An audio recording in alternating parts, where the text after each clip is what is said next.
Hello दोस्तों, कैसे हैं आप सब लोग? दोस्तों, आज हम लोग बात करेंगे कि लिव इन रिलेशनशिप क्या होती है? ये रिलेशनशिप किस तरह से इस्टैब्लिश होती है? इसमें कौन लोग रह सकते हैं? और इसके कानून में क्या प्रावधान है? क्या ये गैर कानूनी है या ये वैध है? इसके बारे में डिटेल से बात करेंगे।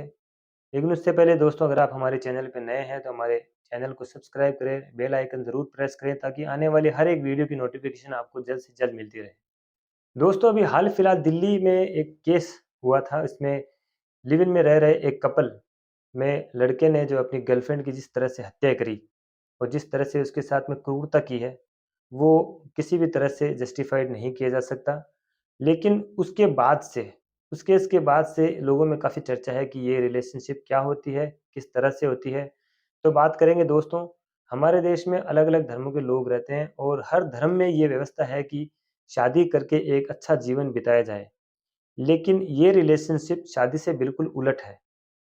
शादी में जनरली होता है कि हम रीति-रिवाज़ फ़ॉलो करते हुए एक कपल जो है शादी के बंधन में बंधता है। लेकिन लिव इन रिलेशनशिप इन सब चीज़ों से बिल्कुल अलग है।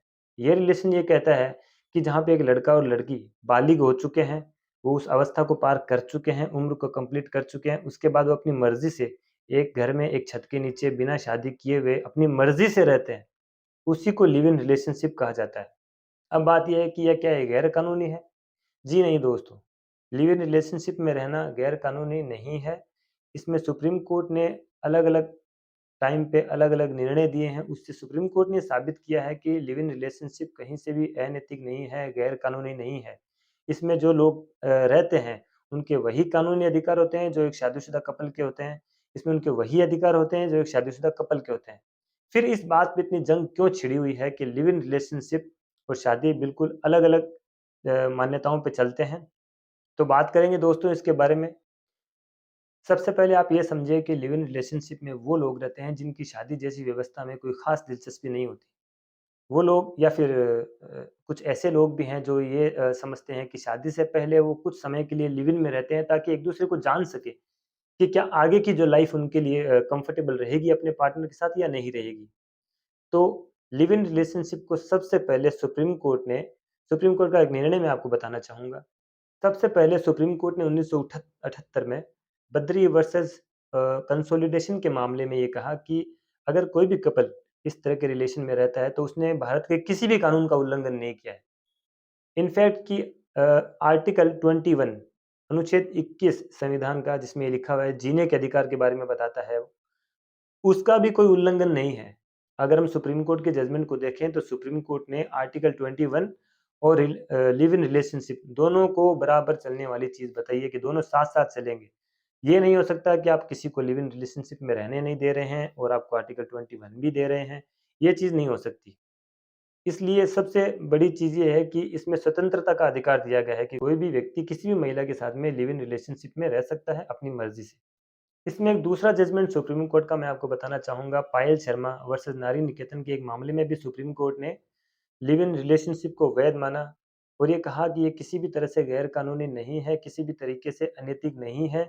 इसमें 2 कपल्स अपनी मर्ज़ी से एक-दूसरे के साथ में जीवन बिताने का निर्णय करते हैं, वो उनको किसी भी तरह से कोई रोक-टोक नहीं है। दोस्तों, लिव इन रिलेशनशिप के संबंध में मैं आपको एक और इम्पोर्टेंट बात यहाँ बताना चाहूँगा कि ये जिस तरह शादीशुदा कपल्स के कानून में जितने अधिकार हैं, उतने ही अधिकार कानून ने लिव इन रिलेशनशिप में रहने वाले लोगों को दिए हैं। इसमें कि अगर घरेलू हिंसा किसी के साथ में कारित होती है, तो वो घरेलू हिंसा का मुकदमा कर सकता है और अगर उसका पार्टनर उसके साथ में गलत व्यवहार कर रहा है या उसको मारता-पीटता है या और किसी तरीके से मेंटल या फिज़िकल हैरेसमेंट उसके साथ करता है, तो कानून के सारे दरवाज़े उसी तरह खुले हैं जिस तरह की एक पति और पत्नी के लिए खुले होते हैं। बात करेंगे लिव इन रिलेशनशिप में रहने वालों के संपत्ति पर क्या अधिकार होते हैं?